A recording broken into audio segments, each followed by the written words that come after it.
the corner, not trying to get caught. But Christ is looking at you, yeah, he know your thoughts. I don't need no gun, no red dot. Got my 2-edged sword, then your head chopped off. Then your head chopped off. With these scriptures, they gon' rock. With your head chopped off. And all these heathen, they gon' mock. With they head chopped off. And with your head chopped off. With they head chopped off. With they head chopped off. Christ coming with a sword, and your head chopped off. You not trying to serve the Lord, then your head chopped off. Christ coming with a sword, and your head chopped off. You not trying to serve the Lord, then your head chopped off. Time is it? War time! What time is it? War time! You are an Israelite from the 12 tribes of Israel. Your daily conversation should be these laws, statutes, and commandments. Bring it out! The keys are your own. So God gave our forefathers a certain set of laws and told us if we broke them, then he will set these different punishments upon us. The Bible calls them curses, because curses is a bad thing, right? He gave us an ultimatum, though. Give me Deuteronomy 15 and 1, 28 and 1. Bring it out. The book of Deuteronomy, chapter 28, and verse 1. And it shall come to pass, if thou shalt hearken diligently. It shall come to pass, meaning in a future tense, right? It shall come to pass. Come on.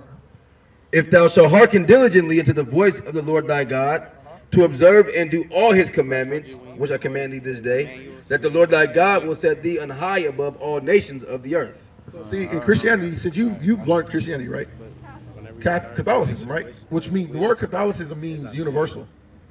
There's nothing universal about this Bible, and I'm going to show you that today. Watch. So, in that doctrine, what do they teach you? That all people were created equal, right? Is that what the Bible says? You don't know. Because you just go off of what you've been raised in, right? Instead of studying for yourself. That's what the Bible says, to study to show thyself approved. But I'm going to show you what the Bible says. Get there real quick. You tell me if this is equality or not. Let's see what God said about his chosen people, our forefathers. Come on. The book of Deuteronomy, chapter 7 and verse 6. For thou art an holy people unto the Lord thy God. The word holy means to be separate, right? Come on. The Lord thy God hath chosen thee to be a special people unto himself. So he chose the nation of Israel to be a special people unto himself. Come on. Above all people. Above all people that are upon the face of the earth. So we're going to let the Bible talk for itself. These aren't our own words. So he said he created the nation of Israel to be above all people. Now we're going to go back to the fact that we can identify through the curses that were put up on our forefathers that we are the children of the Bible. Now watch. The book of Deuteronomy, chapter 28 and verse 15. So we read in verse 1 that he said he will set us on high above all people if, the ultimatum, if we kept his commandments, right? But it shall come to pass, if thou wilt not hearken unto the voice of the Lord thy God, to observe to do all his commandments and his statutes which I command thee this day, that all these curses shall come upon thee and overtake thee. So he said if we didn't listen to him, then all these curses will come upon us, right? So now we're going to see what the point of those curses were. Give me verse 45. The book of Deuteronomy, chapter 28 and verse 45. Moreover, all these curses shall come upon thee. So the subject matter from verse 45 and verse 46 is the curses.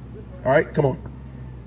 Moreover, all these curses shall come upon thee, and shall pursue thee, and overtake thee, till thou be destroyed. It says destroyed. It isn't talking about a physical destruction, because we're still here, obviously. Thou, the Israelites. He's talking to the Israelites right now. So even if you didn't follow Christianity, we've all heard the history of Moses leading the Israelites out of Egypt, splitting the Red Sea, right? You've heard that history, right? So this is Moses talking to the Israelites in the wilderness after they left Egypt. So when it says, and thou, the thou is the Israelites. But why would God say that the prophets are Lord? How did... Ask your question, sis. Go ahead. Okay. This is what we're here for. It says in Deuteronomy 28:15 through 68, it says the prophets warned us that if we broke God's commandments, that we wouldn't be punished as people. But that we would be. That we would be. That we would, yeah, that's what I said. That we would be punished as people. Oh, you said wouldn't at first. So that's what it kind of threw us off. No, yeah, we would be punished as a people. You're right. Why would we be punished? Because we broke his commandments. That's just like when you punish your children, if they broke your rules of your house, you wouldn't punish them? Yes or no? Yes. Right. So look. Where does the Christianity come from in the beginning, though? Christianity is a false doctrine, is what I'm telling you. Is that what you're saying? That's what I'm telling you. Okay, I'm waiting for that. I'm waiting for that. Okay, but first we got to show you who you are, Okay. according to the Bible, because you told I asked you your nationality. You told me a color. Is color holding? Is there a nation, a landmass called black? Is there a language called black? Is there an actual black culture? No, no. Black culture is what? Hip hop music, right? Hip hop music that degrades us and talks about us killing each other. That's our music. That's what they say is black people music. When a white girl or an Asian person's bumping Gucci Man and all he does is talk about selling drugs and having random sex with random men, they go, "Oh, why are they trying to listen to black music?" That's not black. That's destructive music. So everything that we attribute to acting black, whether it's a girl being loud and doing all this, they see a so-called white woman doing that. They say, "Why is she trying to act like a black girl?" What? Loud, unruly, unclassy. We're gonna get to the point of showing you how Christianity is false, and then we have this imperative that we show you a few verses real quick. Right. But we're showing you prophecy. That's the difference of just a quote or prophecy. So we're showing you something right now. Okay? Come on. The book of Deuteronomy, chapter 28, verse 45. Moreover, all these curses shall come upon thee and shall pursue thee and overtake thee till thou be destroyed, because thou hearkenest not unto the voice of the Lord thy God to keep his commandments and his statutes which he commanded thee. And they shall the curses. Remember, the subject matter was the curses. So and they shall be upon thee for a sign. For a sign. When you look at a sign, it identifies something. You wouldn't know what story you're walking to unless it had the sign to identify it. So a sign identifies. So it says the curses, not only were they a punishment, but they were put upon us for a sign. And for a wonder. When you hear the curses, watch. When you hear these curses that we're going to bring out, these prophetic curses, you're going to start to wonder, like, damn, that sounds like my people. Watch. And upon thy seed forever. So these curses will follow us forever until Christ returns. All right? Now drop down, give me 68. No, we're not Christians. Modern Christianity. You get what I'm saying? Because a Christian is supposed to be a follower of Christ. Christ never celebrated Christmas. He didn't celebrate Thanksgiving, Halloween, Easter, Valentine's Day, Mother's Day, Father's Day. Those are all things the Christian church follows, but Christ never did. So if Christians are supposed to be followers of Christ, why don't they follow the feast days that Christ kept? Right? If I say I'm a follower of you, but I do everything that you don't do, how am I a follower of you? Right. So when you think of modern Christianity, they don't follow this Bible. That's right. So come on, give me 68. Verse 68. And the Lord shall bring thee into Egypt again with ships, by the way whereof I spake unto thee. The Lord will bring you, get that sign for me, soldier. It says he'll bring you into Egypt again with ships. So we just went over the fact that the Israelites just came out of Egypt. So the word Egypt, remember words have etymology.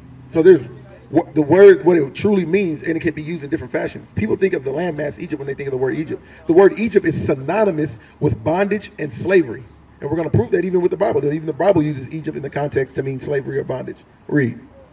The book of Exodus, chapter 20, and verse 2. I am the Lord thy God, which have brought thee out of the land of Egypt. It says, don't let the horn get your attention. It says, I am the Lord thy God that have brought thee out of the land of Egypt. Now, what does the Bible call? What does God call Egypt? Out of the house of bondage. Out of the house of bondage. So what is another word for bondage? Slavery. Remember, the Israelites were slaves in Egypt, right? So the house of bondage was the house of slavery, calls Egypt the house of slavery. So the word Egypt, like I said, is synonymous with the word bondage and slavery. So now when we read verse 68, you have the understanding of what he meant. Because the Israelites, when you read the history in the Bible, they never went back into Egypt as slaves. So it had to be talking about Egypt in another sense. Just like the word world doesn't always mean entire planet. You got third world countries. Is that talking about the whole planet? No. You have the sports world. You have the hip hop world. The book of Deuteronomy chapter 28 verse 68. And the Lord shall bring thee into Egypt again with ships. It's slavery again with ships. Who'd that happen to? So-called African Americans. Africans didn't sell Africans. I'm gonna tell you that right now. Africans didn't sell Africans. They knew who they were selling. So that happened to your forefathers too. They went into slavery again with ships, right? Come on. By the way whereof I spake unto thee, thou shalt see it no more again. And there ye shall be sold unto your enemies. Unto your enemies. Another book that you can go into and read your own history being prophesied 1,000 years before it happened. No other book on the planet. It said your forefathers, they were told that they will go into slavery on ships, and once they got off those ships, they'll be sold to their enemies. When your forefathers were sold to the so-called white man, did they do anything friendly to our people? Be honest. No. They raped, robbed, murdered, mutilated, disassembled, castrated, bred us, and they formulated to their way of thinking. We're all equal. We're all friends. We're one race, the human race, but they still don't treat our people as such. And some people want to get selfish because they get like high executive jobs. Well, I'm doing good. That's because you're selfish. Look at your people as a whole. Look at your nation as a whole. Don't be so self-centered. See, we're about our people. That's why we're out here teaching y'all. That's right. We're not just about our own selves. How you doing, brother? What's your name? What's your name? Cruz. What nationality are you? Mexican. So the Bible will call you Issachar. So right now we're going over history. So you know about the history of Mexico, right? About the conquistadors coming over here? Yeah, they're coming over conquering you guys, forcing their language by you. That's why you speak Spanish today. So your forefathers, when they got conquered, they also went off into Europe. They got sold into slavery on ships, right? So that's what we're reading is Bible prophecy. We got sold into slavery on ships. Not only you, but we did too. When you think about the so-called black men in America, the Colombian, the Dominican, the so-called Negro, we all got sold into slavery on ships. We fit these curses. Now watch this. Come on. Thou shalt see it no more again, and there ye shall be sold unto your enemies. There we were sold to our enemies. We became what? Slaves, right? Slave men and slave women. Watch. For bondmen and bondwomen, and no man shall buy you. The word buy is a Quaker word that means redeem. We've had many people try to raise up and redeem our people out of the lowest state that we're in, but they weren't doing it with the laws of God. So it always came to naught. Think about why America set up COINTELPRO to take down the Black Panthers and the Brown Berets. You've heard about the Brown Berets? They set up the FBI to take these different establishments down, but they haven't had the FBI go take down the biggest known domestic terrorist to the United States, which is the Ku Klux Klan. Why are they still able to be an organization when the Black Panthers are nowhere near as violent as the KKK was? The Black Panthers were protecting when the KKK will go out and cause chaos. Why haven't they shut them down? Because they don't care about our people. That's right. We're in a land where we look for equality when the Bible says we're above them. Right. We shouldn't be looking to try to be equal with them guys. They're never going to see us as their equals. They have a fear for us. They know we're better than them. Right. That's why they did what they did to us. That's why they destroyed us like that. But we also get that it happened because of our own sins against God. That's why we're reading prophecy that was written thousands of years ago that actually came to pass. Because if we were keeping God's laws, this would have never happened to us. Now give me verse 30. Watch this, sis. The book of Deuteronomy, chapter 28 and verse 30. Thou shalt betroth a wife, and another man shall lie with her. So the word betroth means to marry. That means you're married. You're promised to each other. There's no going away from it. So it says, thou shalt betroth a wife, and another man shall lie with her. Who did that happen to? It happened to your forefathers, your forefathers, your forefathers. When we would have wives, the slave master would do what? Come rape her, force her to lie with his house guest. You get what I'm saying? Then they had breeding farms where they didn't give a damn if he was married to this woman. If they had a bigger, stronger slave, they made him have sex with many men's wives to breed other what they call super slaves. So these are curses that were put up on our people. Another man would lie with our wife. Come on. Thou shalt build an house, and thou shalt not dwell therein. We would build their houses. We built the White House. We built all the slave masters' houses from here all the way down to South America, all across the world. What's the biggest room in the house called? Yeah, no, hell no. You good, sis. This is for you. What's the biggest room in the house called? Living room. No, the biggest bedroom in the house called? Master. The master's bedroom. So what does it say about that? Thou shalt build an house, and thou shalt not dwell therein. We built their houses and we couldn't dwell in them. We had to go live in the slave quarters, which were just ran down shacks full of bugs, rodents. These are curses that were put upon our people for disobeying the Most High God of Israel. Come on.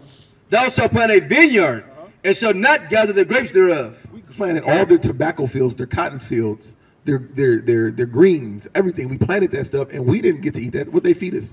They fed us stuff that God told his people not to eat. That's why pork is so prominent amongst South American tribes. But the Bible says don't eat that stuff. Give me that real quick. Hold that. Get Leviticus 11 real quick. Start verse 7. This is what they know. They know if they keep us in sin that their reign will continue. Because the Most High God said he made the earth for our sakes. But we're at the bottom right now because we keep sinning and sinning and sinning. Watch this. The book of Leviticus, chapter 11 and verse 7. And the swine, though he divided the hoof and be cloven-footed, yet he cheweth not the cud, he is unclean to you. The Bible says he's unclean to us Israelites. He's unclean to the people of the Bible that went into slavery on ships and were sold to their enemies. The Bible said what? He is unclean to you. Of their flesh shall ye not eat, and their carcasses shall ye not touch. We're not even supposed to touch dead pig. We shouldn't be touching bacon strips and pork chops to go cook. Because if you even research the pig itself, not aside from the fact that God said not to eat it, the pig has it can't secrete sweat.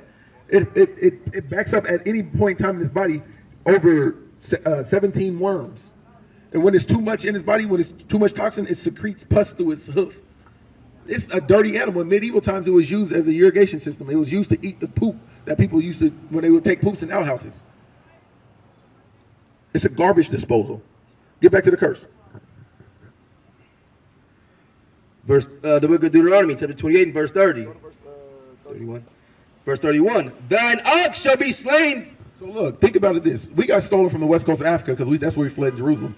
Your forefathers, your parts of the tribes already came over here during the Assyrian captivity. Y'all came to this world, and it said that, get that real quick. Let's get that history real quick. Esdras. I want to show you that history real quick. We ain't gonna be too much longer. I see you looking at time. This is imperative that you get this real quick. Oh, okay, all praises. Well, all praises. The Most High sent y'all over here. Get that. The book of 2nd Esdras, chapter 13, verse 40.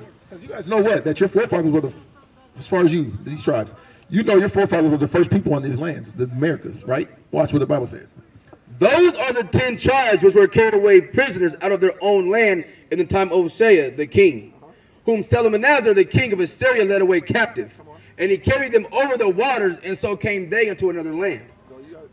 But they took this counsel among themselves, that they would leave the multitude of the heathen. So your forefathers, the northern kingdom tribes of Israel, said, but you know what, we're going to get away from the heathen. And then they was allowed by that king of Assyria to leave. Watch. Let's see where they went. Come on. And go forth into a country, a further country, where never mankind dwelt. Whoa. Marquez, you got to hear this. They went where? And go forth into a further country where never mankind dwelt. Y'all went to a further country where never mankind dwelt. That's how you got here to the Americas. Right. You know what I'm saying? Y'all went to a country where never nobody dwelt. That's why this whole land was yours. Right. But it was stolen by the enemy that you guys ended up being sold to as slaves. Right? Now go back. That's all I wanted. That they was in a place that no man dwelt. Come on. No. To the curses. Verse 31. Bring it Verse out. 31. The book of Deuteronomy, chapter 28, verse 31. Thy ox shall be slain before thine eyes, and thou shalt not eat thereof. So it says your ox. So what I want you guys to focus on right here, because this is more of the curse that fits them in slavery. Because remember, the only difference between you forefathers and us as the so-called Negroes was that you guys got colonized. Remember, y'all tribes came over to this side of the world. So y'all already had your own land. We got stolen from Africa. So we got enslaved. Y'all got colonized, which is slavery on your own land. And you were also getting shipped away. So watch what it says. Read it from the top.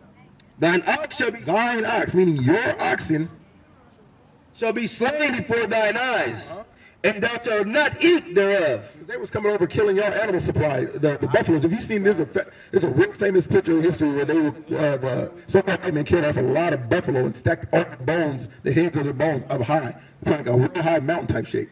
They were coming over here killing you off you guys' food supply. Come on. Thine ass shall be violently taken away from before thy face. It was coming over here taking your horses. You can nothing to ride on. Because there's abundance of horses. All you guys' tribes rode on horses. That's how guys travel. So what you guys are doing is bringing awareness. No. We're teaching our people who they are, the truth. The stuff that's been hidden from us in these schools that were set up by our enemies. Why would your enemy teach you the truth about yourself if they want to keep you destroyed as a people? Why would they tell you that if you kept God's laws, the black Messiah, which the Bible describes as him, not him, will come back and save you and set you guys back up as the rulers of the earth that you are? Bring it out. Now, we're going to go to 48, because I'm pretty sure you guys got to leave real quick. Hold on, watch this. Verse 48. Therefore shalt thou serve thine enemies, which the Lord shall send against thee. So remember, the Lord sent them against us because we broke his commandments. So he says our enemies. Who's our enemy? The so-called white man. We already established that. That you shall be sold to your enemies for slave men and slave women. So we walk around here not knowing who our enemies are. That's why there's so much brown on brown crime in the Mexican community. You got the Norteños and Serranos that beef with each other all the time. We got the Bloods and Crips. You guys got the Dominican, Haitian, and the Dominican. Latinos, you know, and they still what they do. They beef with Negroes and they beef with other Hispanic tribe people. But we have a self-hatred amongst each other because we have no imagery. We don't know how great of a people that we truly are because we've been taught lies by our enemy. But let's see how we were taught those lies. Come on. Verse 48. Therefore shalt thou serve thine enemies, which the Lord shall send against thee, in hunger. When our forefathers and foremothers were slaves, who did they have to go to for food? Their enemy, the people that had them captive, right? Come on. And in thirst, When they were thirsty, they had to go to their enemy. Come on. and in nakedness. When they needed clothing, they had to go to their enemies. Even if you bring it up to today, when you need food, clothing, and water, you got to go to these people's stores, their establishments. Say you own your own company, your own store, right? Who do you have to get your product from? Them. If you had on your water bill, they don't come and turn your water off. So, in food, hunger, and thirst, come on. And the want of all things. Birth certificate, social security number, paychecks, education, everything.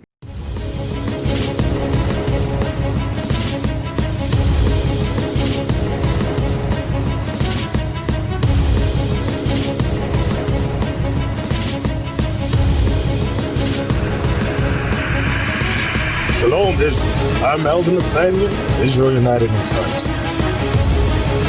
YouTube likes to shut our channels down, as some of you have noticed, ever so often. Subscribing to join IUIC will assure you will always stay connected to our YouTube accounts. We want to do our best to make sure this truth gets out.